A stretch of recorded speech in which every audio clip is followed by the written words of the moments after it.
салом дӯстони азизам, ба канали Кулчақанд хуш омадед.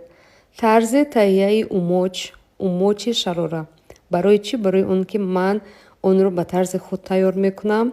Ман аз дастури умочи суннатӣ огоҳ ҳастам, вале дастури худамро пешниҳод мекунам. Як бор бисанҷед шумоҳо. Хуб, шурӯъ мекунем. Ҳама вақте ки манту мекунем ё ки тушбера мекунем, пораҳои хамир боқӣ мемонанд.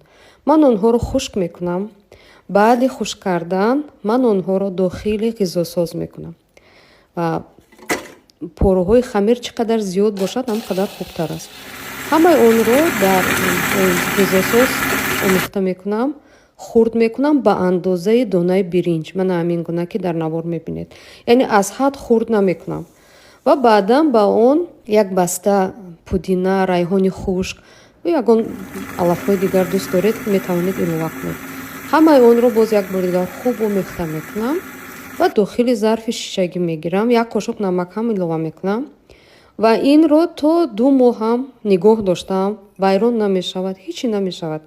Ва ҳар гоҳе ки масалан хостам ки масалан эҳсоси беморӣ кардам, мехоҳам умоч тайёр кунам, аз ҳамин истифода мекунам. тарзи пухтани умочро дар видеои баъдӣ интизор бошед. То дидор дӯстон.